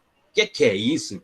Se você tiver que descer do morro até aqui em Ipanema, você vai ter que descer, né, para trabalhar, né, naquele café chique que tem em Ipanema, né? Seguramente servindo as mesas no café chique ou limpando o chão do café. Você vai ter que trabalhar, se você tiver um porte físico, né, de segurança na frente do restaurante ou de uma loja chique em Ipanema. Mas você, um negro forte, né, mesmo que bonito e tal, aqui em Ipanema, tomando banho de mar e fazendo exercício físico? Meu camarada. Em São Paulo, a mesma coisa. Se você é negro lá do Jardim Irene, Jardim das Rosas, São Luís, Valo Velho, etc., você vai chegar aqui até o Shopping Morumbi, meu querido, ou Shopping Cidade Jardim, né? Mas para ser o faxineiro do shopping, né? No máximo ser o segurança do shopping, ou e aí o top dos tops, um atendente no McDonald's. Aí você superou, né, a sua condição social. Mas para consumir aqui no shopping, vem não. Você está poluindo a estética do ambiente. Né? Essa é a ideia da criminologia crítica, sem dúvida alguma, com os grupos de poder que controlam esses outros grupos. Eles propõem, portanto, 4 críticas. Diz aqui, Rafael. O filme A 13ª Emenda mostra isso explicitamente, decisões, exatamente, aquele documentário sobre a 13ª Emenda americana mostra exatamente como as leis são construídas e para quem elas são construídas, né? Ou seja, elas são construídas para controlar as ações de quem? As ações de quem? As ações de quem é loirinho, de olhos azuis, né, e anda bem vestido, né, e que papai vai deixar na frente do shopping com o seu carro importado? Não, para esse não, obviamente. E esse ou essa, quando se envolver numa questão criminal, né? Aí aparece um advogado que resolve a questão. Para aqueles outros, teremos que esperar um defensor público, porque eles não têm dinheiro para, obviamente, contratar um advogado. Muito bem. A primeira crítica é de que a pena é uma violência institucional. De onde vem isso? De onde vem isso? A pena como violência institucional nos faz lembrar o texto de Walter Benjamin sobre a violência mítica do direito. Alessandro Barata vai dizer: a pena é utilizada como violência institucional, ou seja, uma categoria de violência mítica, sem dúvida alguma. Os órgãos da justiça, ou seja, os órgãos do Poder Judiciário, que envolve o que chamamos justiça, polícia, Ministério Público, magistratura, estão a serviço desses grupos e não da sociedade. Essa ideia de que a polícia serve à sociedade. A polícia serve à sociedade. Senta aqui que a polícia serve à sociedade. Né? O promotor de justiça é o fiscal da lei e, portanto, o advogado da sociedade. O promotor é o advogado de quem na sociedade? E o juiz, né, o debateman, o protetor de Gotham City, né, é aquele que vai organizar as relações sociais e sociedade para que melhor a sociedade se conduza. Sim, mas quais relações sociais ele vai organizar? As relações sociais de todos? Ou de umas ele vai retirar essa relação social e jogar numa prisão, como diz Alessandro Barata? E de outros, quando ele olhar, você, rapaz, que é isso? Você Não, prisão para você? Que é isso? Prisão para você, não. Vamos falar disso, não, que é isso, não. No máximo, uma prisão domiciliar, né, não? Na sua casa, como aconteceu no escândalo da construção do Fórum da Justiça do Trabalho em São Paulo, na Barra Funda, do TRT na Barra Funda, em São Paulo, um juiz chamado Nicolau, que desviou, nos anos 90, 110 milhões de reais da construção do prédio do Fórum do TRT em São Paulo, e a pena que outro juiz lhe aplicou foi pena domiciliar para ele cumprir na sua mansão no bairro do Morumbi, em São Paulo. Agora, se fosse um pretinho, né, fosse um negro subtraindo a bolsa de alguém na frente do TRT, aí tome 8 anos de cana, né, como era os anos 90, no Carandiru. É sobre isso que Alessandro Barata está dizendo. Os órgãos da justiça não estão a serviço da sociedade, mas sim dos grupos de poder. Isso me lembra um processo seletivo para mestrado, quando eu terminei minha graduação, e tinha prestado um processo seletivo para o mestrado do Largo de São Francisco, porque queria ficar lá fazendo meu mestrado, e também prestei o da Pontifícia Universidade Católica de São Paulo. E tinha um amigo chamado Laércio Martaroso, tem, que ele está vivo, trabalha na Justiça do Trabalho, já lhe dou a palavra, João, trabalha na Justiça Federal, na Paulista, assistente judiciário da Justiça Federal, Laércio Barroso Mataruco, e Laércio estava tentando mestrado na Pontifícia Universidade Católica de São Paulo. Se vocês vão ter ou estão tendo processo penal, vão passar por um autor chamado Nelson Neri Júnior, lá da Pontifícia Universidade Católica de São Paulo. E Laércio disse, Luciano, eu estou na fase, passei para a última fase do processo seletivo lá na PUC, vou defender o meu projeto de pesquisa para o professor Nelson Neri Júnior. E ele disse, tu vai comigo para... Enfim, depois a gente sai para tomar um chopp e tal. Eu disse, beleza. E fomos. Quando eu cheguei lá, tinha um salão, assim, as pessoas estavam, todos os candidatos estavam lá esperando ser chamado, bababá e tal. E Laércio, eu disse, Laércio, quantas vagas são, hein? Ele disse, 2 vagas, Luciano. Eu disse, tá certo. E o professor vai, chama A, tal, defende lá o seu projeto na sala, conversa com o professor, sai, chama B, né? Chegou uma hora que o professor saiu e falou, fulano de tal. Fulano de tal. Sim, estou aqui, professor. Rapaz, sua mãe ainda está no tribunal? Ela ainda é desembargadora? Seu pai ainda é promotor de justiça? Tá? Entre, rapaz. Eu olhei para Laércio e disse, quantas vagas são mesmo, Laércio? Disse, 2, Luciano, eu disse. Só tem uma, Laércio. Luta por essa vaga, porque a outra, Laércio,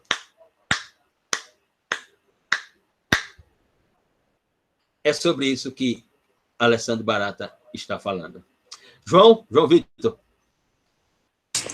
Professor, esses dias eu acabei lendo acho que estava lendo sobre aquele ministro Luiz Roberto Barroso, tem uma frase dele que eu achei bem interessante, quando ele disse mais ou menos assim, a gente conseguiu criar um direito penal que sabe prender menino com 100 gramas de maconha, mas não consegue prender um político que desvia milhões. Aí, professor, assim, eu tenho muito pouco conhecimento para isso, mas existe uma solução para, pelo menos a longo prazo, para isso? Solução? Não, porque esse político ao qual Barroso se refere, que você narrou agora, João, esse político não faz parte da clientela do direito penal. O direito penal não foi inventado para ele. Né? E quando um deles passa a cumprir pena, obviamente, é aquilo... eu vou dar um exemplo ilustrativo. É aquilo que Elze chamou de a norma fundamental hipotética. Um deles precisa pagar a conta em algum momento para o sistema passar a estética de que o sistema funciona para todos. Entendeu? Mas aí é só o impacto. E aí ele é preso, ele é não sei o quê, mas em seguida ele volta ao seu convívio. Professor, Só Diga, atrapalhando o senhor. Não. Tem também um livro que eu li há um tempo atrás, o nome é crime.gov, são de 2 delegados federais. Eles criaram um termo que o nome é crime institucionalizado. O pessoal que faz isso, os polícias que fazem isso, são polícias que fazem tudo para não conseguir chegar neles. Então, por exemplo, vai de tudo, até uma modificação numa lei, até mesmo a troca de um diretor da Polícia Federal, como até mesmo que aconteceu recentemente. Exato. O delegado da Polícia Federal que denunciou o ministro Salles no esquema de exportação ilegal de madeira da Amazônia, que era superintendente da Polícia Federal em Manaus, hoje ele está numa salinha em Volta Redonda, no Rio de Janeiro, sem equipe de policial nenhum, com um computador dos anos 30, entendeu? Para dizer assim, meu querido, você fica aí, como você é servidor público concursado, entendeu? A gente não pode exonerar você, não podemos nem abrir um procedimento administrativo contra você, porque o que você fez é puramente ilegal, você denunciou uma autoridade pública que tem foro privilegiado no Supremo Tribunal Federal. Então, o que é que nós vamos fazer contra você? Não há como fazer nada contra você, você está dentro da legalidade, mas nós vamos jogar você aqui, em Volta Redonda, jogar você nessa salinha aqui da Polícia Federal em Volta Redonda, sem equipe nenhuma, sem porra nenhuma, só para você ficar aí. Porque o nosso desejo era exonerar você. Mas aí você não vai ter poder nenhum de investigação, você não vai poder fazer nada. Você recebe seu salário todo mês e toca a tua vida. Enquanto o governo for esse, você vai ficar nessa. Pronto. É assim.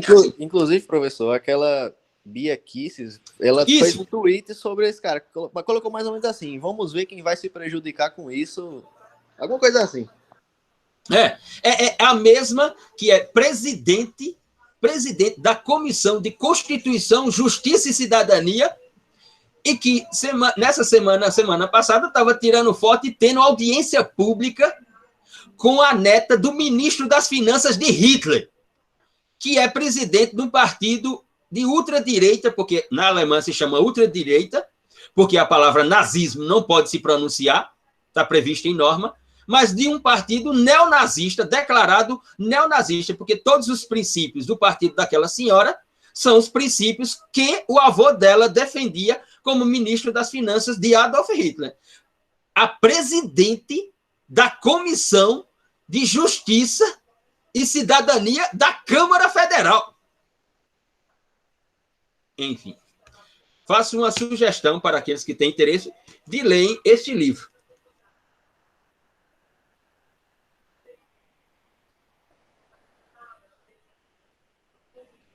Os 11.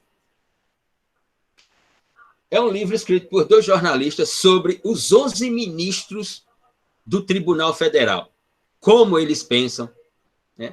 Por que eles decidem de determinada forma e tal. Rafael, o presidente também se encontrou com a Beatrix. Vazou hoje. Oh, que beleza! O presidente da República se encontrando com uma mulher que é declaradamente nazista. Oh, que Estado Democrático de Direito massa esse nosso. Está no meu carrinho há 200 anos.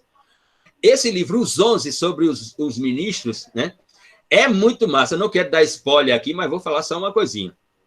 Esse livro mostra, por exemplo, dos 11, 6 ministros do Supremo Tribunal Federal. Lembra um caso aí de um médium, num certo lugar no Brasil, de um médium que foi acusado, se eu não me engano, ainda está preso, no seu mediunismo, né, ter violentado dezenas e dezenas de mulheres, um camarada que as iniciais são JD, conhecido por JD, né? Por exemplo, 6 ministros do Supremo Tribunal Federal se consultavam com esse camarada. Iam lá nesse lugar, uma vez por mês, para se consultar com esse camarada. Entendeu? Sobre as decisões que iam tomar. É o judiciário a serviço da sociedade. Para Alessandro Barata, não. Terceira crítica é de que o funcionamento da justiça, por causa da sua estrutura, é seletivo. A seletividade se dá, primeiro, na ideia de bens jurídicos. É só você olhar qual é a pena do crime de homicídio e no artigo 121 e qual é a pena no crime de extorsão mediante sequestro no artigo 159. E quem é que é sequestrado nesse país e quem é que mata neste país. Né? E segundo, através da própria norma, no caput de cada norma tipológica, pelo processo de criminalização.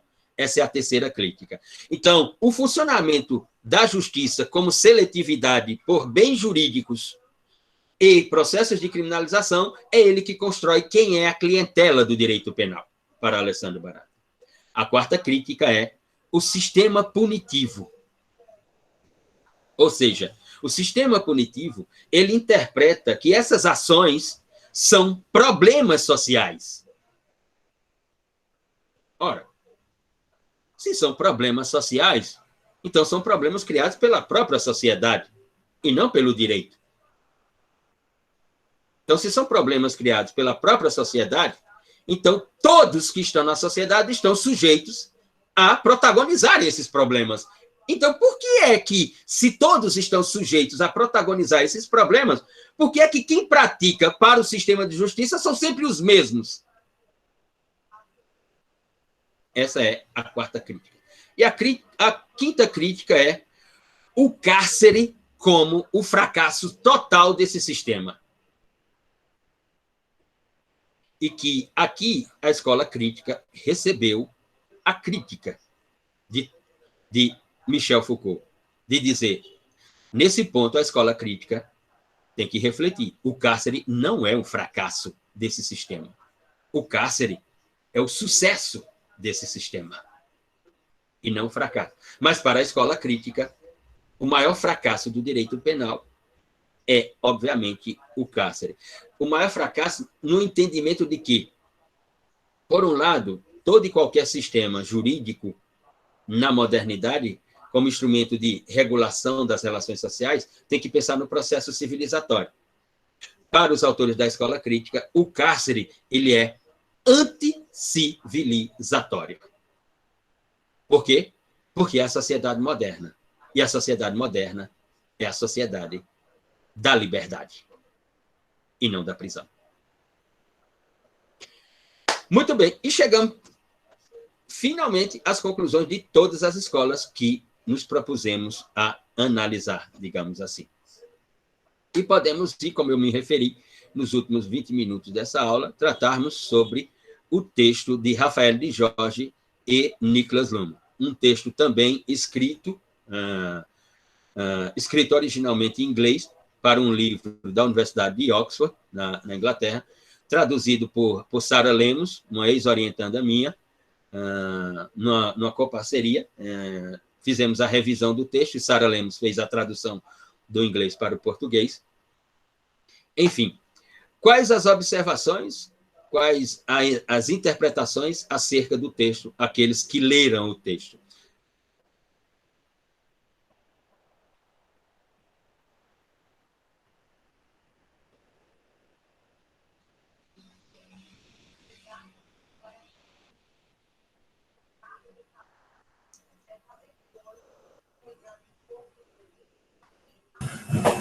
Bem, professor, eu tive algumas dificuldades em alguns trechos do texto, mas pelo que eu pude compreender para iniciar a discussão, é uma investigação da criminologia como matéria e do objeto dela, do que ela procura investigar, e, claro, que também identificar esse objeto e como ele foi construído durante o tempo e pela filosofia. Tanto é que temos a menção de Kant, que também foi mencionado nessa aula, e seus paradigmas como sendo fundantes para a criminologia que temos hoje. Muito bem, Renan. Você tem 2 pontos. Anote aí na sua caderneta da bodega. No dia da prova, você me cobra, dizendo, Luciano, lembre-se que eu começo essa prova já tendo 2 pontos. Quem Obrigado. mais?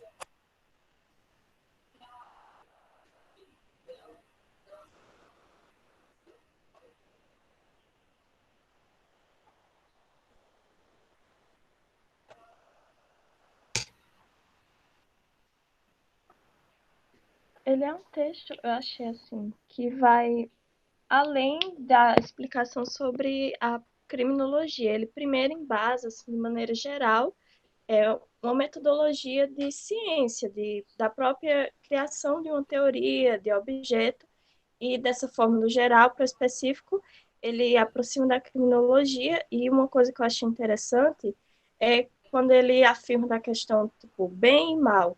Não é algo, um não é antagônico do outro. Os dois fazem parte de um sistema e que a própria sociedade, enfim, ela tenta impor um lado negativo para o mal, sendo que isso é parte do sistema, e não é algo, Alienígena.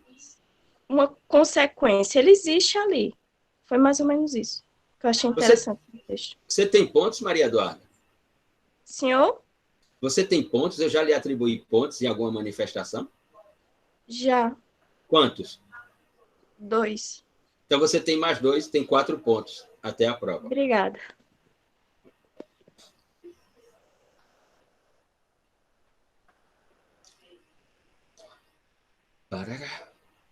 Pessoal, vou deixar uma sugestão. Veja. Textos como esse de Rafael de Jorge, Luciano Nunes, um texto que veremos de... Vocês farão a leitura também de Louis Vacant. Um texto desse autor americano que eu acabei de citar é do Ian Sutherland. São textos que trazem uma linguagem com a qual vocês não estão habituados, né? Porque no curso de Direito, a metodologia é ler os manuais, né? E a linguagem do manual, em regra, ela é uma linguagem didática, né? Para uma pessoa que não estuda direito e lê um manual de direito, vai poder fazer uma interpretação sobre o que diz o manual. Não precisa estudar direito para ler um manual de direito e saber que ele é um manual de direito. Ou seja, eu não preciso estudar direito penal, né, para ler um manual de direito penal, né, e ter algumas ideias sobre o que ele está dizendo. Não preciso, porque a linguagem ela é extremamente didática. Ela é o que podemos chamar de uma linguagem de iniciação. Mas você não pode, como estudante de direito, e se você quer estar no mundo profissional, e esse mundo do direito aí fora, seja ele qual for, o da advocacia, o do Ministério Público, da magistratura, ele é extremamente competitivo, você tem que ter um diferencial cognitivo e linguístico, porque é com esses elementos que você vai trabalhar o resto da vida. E se você vier para a universidade e tiver o interesse, e tenha o interesse, né, de estar aqui onde eu estou hoje, na minha posição de professor amanhã, mesmo porque não vou estar aqui o resto da minha vida, os professores não estarão aqui, os professores morrem também. Aliás, tem alguns que poderiam até morrer mais cedo, mas, enfim, essa é outra história. Os professores morrem, né, todos nós morremos, enfim, e aqueles que têm interesse virão para a universidade e ocuparão esse espaço. E o processo de reprodução, ele é, portanto, permanente. Você tem que estar qualificado. E qualificado é ler textos que trazem linguagem com a qual você não está habituado. Para o quê? Para você enriquecer o seu vocabulário, você dilatar a sua cognição e você ter ideias, né, sobre várias possibilidades de observar e interpretar o mundo, e não só aquela ideiazinha do manual. Quando você for ser um profissional, o mundo estará lhe observando para saber qual profissional você é. Qual é a linguagem que você produz? Qual é a profundidade? Qual é a complexidade da linguagem que você produz, né? E das ideias que você organiza, elabora, formula? Quais são as suas propostas, né? Se são as mesmas propostas de todos, então, que posição você vai ocupar nesse mundo da competitividade? É apenas sobre isso nessa metodologia, não é sobre outra questão. É se habituar com leituras, com outras leituras, com leituras que lhe conduzam para outro estágio, né? Como diz um jogador, não sou torcedor do Flamengo, pelo contrário, sou palmeirense, mas como diz um jogador do Flamengo, outro patamar, outro patamar, né? Outro patamar. E se você vai estar no mesmo patamar de todos, então qual será o seu diferencial quando você for um profissional? Nesse sentido. Rafael, depois Ruth. Escuta bem, professor? Escuta sim, Rafael.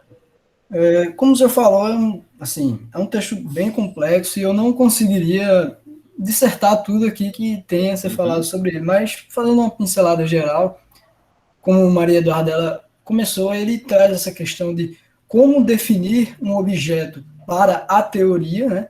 E quando você puxa isso para a questão da criminologia, você percebe que há uma série de comportamentos que elas são consideradas desviantes, mas tudo isso se reúne no final a... Deixa eu tentar explicar. Por exemplo, você tem a possibilidade de um comportamento desviante, homicídio, entre vários outros, sabe? Mas tudo isso se resume na mesma questão que é algo de reprovação social, e por isso que pode esse objeto ser relacionado à teoria. E a criminologia, como o senhor falou, uma questão de uma ciência de reflexão sobre o direito penal se usando disso para construir a sua própria realidade. E aí uma questão que eu achei bem interessante, inclusive eu fiz um trabalho com o senhor no semestre passado sobre Luhmann, e aí a gente falava desse código binário, o sim e o não do direito, né? E não só o direito, de outros sistemas. E aí eu percebi nesse texto que é aquela questão, a intenção é essa, sabe? Diminuir as complexidades, mas querendo ou não, isso é uma forma, entre aspas, de cegar, porque não é tão simples assim. E aí, inclusive, ele fala aqui, né, numa passagem, o pensamento moderno usa e universaliza os procedimentos por meio da comunicação social para justamente obscurecer as diferenças que existem e tornar o processo mais simples, ainda que ele não seja, sabe?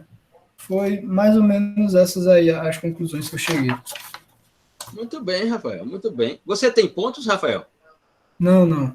Não? Então agora você tem 5 pontos. Obrigado. Ruth?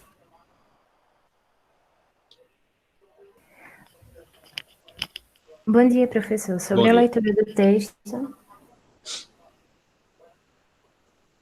eu entendi que ele trata não apenas da ação penal, mas sim do sujeito propriamente dito, no sentido de suas atitudes e do seu comportamento perante uma coletividade, tendo em vista que existe a questão do dever legal, das regras, do ordenamento jurídico, tanto que traz muitas passagens não só do Luhmann, mas do Kant, Isso. E o próprio Kant já discutiu sobre o imperativo categórico, no sentido do tratamento do sujeito, né? Exato. E traz bastante passagens do Kant no sentido da razão, da crítica do sujeito e até que ponto o comportamento desse sujeito vai causar um delito, venha causar um delito que seja considerado hoje, né? Até porque existe muita diferenciação da criminologia anterior e da criminologia atual, tanto que tratamos das escolas penais na aula, e eu entendi basicamente isso. Foi um texto muito bom. Você tem pontos, Ruth? Não. Você tem 2 pontos. Minha primeira agora. participação, certo? Pronto, obrigada. Tem 2 pontos. Veja, leiam novamente o texto. Veja, lê o texto uma vez, sentiu dificuldade? Maravilha. O problema é quando você lê um texto no qual você não sente dificuldade nenhuma. O que significa dizer? Ele não está trazendo contributo algum para a sua cognição. Se você lê algo que ele não lhe traz incerteza, inquietude, interrogações sobre o que eu estou lendo, então qual é o contributo que ele está dando para mim? Se eu pego um texto, leio e largo essa leitura, deixei a leitura e nada aconteceu na minha vida, qual foi o contributo que esse texto me trouxe? Nenhum. Agora, se eu leio um texto e saio dali com várias interrogações, ou incertezas sobre, inclusive, pensamentos que eu tenho, ou levantando a interrogação, porra, não entendi nada, que merda do caralho, que porra quer dizer esse texto? Não entendi porra nenhuma. Se isso aconteceu, o texto cumpriu a sua função. Era provocar você. Por quê? Porque o conhecimento não está no texto. Como diz Rafael de Jorge, Para se produzir a ciência, é preciso o objeto e o observador. Só que o conhecimento não está no objeto. Mas eu tenho que isolar o objeto para fazer nascer a ciência. Quando eu isolo o objeto, é depois de observar o objeto, analisar o objeto e colocar a minha cognição sobre o objeto. Então, obviamente que o saber e o conhecimento não está no objeto, mas nas ideias que eu posso produzir sobre o objeto. Ou seja, na minha capacidade cognitiva e linguística de produzir saber e conhecimento. Eu tenho um exemplo aqui. O mesmo objeto, uma construção de César Lombroso e outra de Alessandro Barata. O objeto é o mesmo. Olha as diferenciações de produção do saber. Quais foram as conclusões que César Lombroso chegou, observando o sujeito do crime e a ação praticada por ele? Quais as conclusões que Alessandro Barata, na escola crítica, chega, observando o sujeito, no que ele está inserido, as ações praticadas por ele e o sistema de justiça? O objeto é o mesmo. Então, obviamente, que o saber não está no objeto, o saber está em cada um de nós. A ideia é eu me auto-observar, construir a segurança para propor saber e conhecimento. Para isso acontecer, aí você vai ter que ralar. Ou seja, ler, investigar, elocubrar, refletir, provocar a mente para ter ideias. É nesse sentido. Só nesse sentido. Como certa vez disse Tobias Barreto. Né? E lendo os textos que nos provocam. Porque para ler texto, que eu leio 50 páginas, depois fecho o livro e... Massa, beleza. Vamos embora. E o que aconteceu? Nada. Então, leia uma vez, está com dificuldade, leia uma segunda, leia uma terceira. Vá se habituando com essa linguagem. Quando você se habituar com essa linguagem, quando for ler determinados textos, nem vai precisar ler inteiro, porque você já sabe, você já vai ter a capacidade de antever o que está no final do texto. Pela superficialidade que aquele outro texto apresenta, à luz da memória que agora você traz, das pastas que você tem aqui, C2 ponto, D2 ponto, E2 ponto, F2 ponto. Ou seja, o seu nível de pastas aqui, como diz Bruno Henrique, é outro patamar de pasta. Outro patamar de pasta.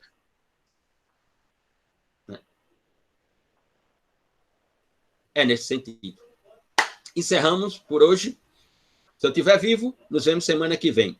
Não vou passar outro texto. O texto é esse, porque faremos uma aula sobre esse texto. Eu darei a aula sobre esse texto a partir do próximo encontro. Né? Faremos uma experiência chamada O Terceiro Incluso Excluso, de Rafael de Jorge, que já fiz em outras disciplinas lá de argumentação jurídica, mas trataremos aqui especificamente, trataremos aqui sobre o seu texto com a participação de Luciano Nuzzo. E depois caminharemos no programa que ficou aqui em cima, sobre as relações entre criminologia e direito penal, sobre Constituição e garantismo, sobre o princípio da última ratio do professor Alessandro Barata. Então, está encerrada. Bom dia a todos e todas. Vou tirar daqui. Interromper. Interromper.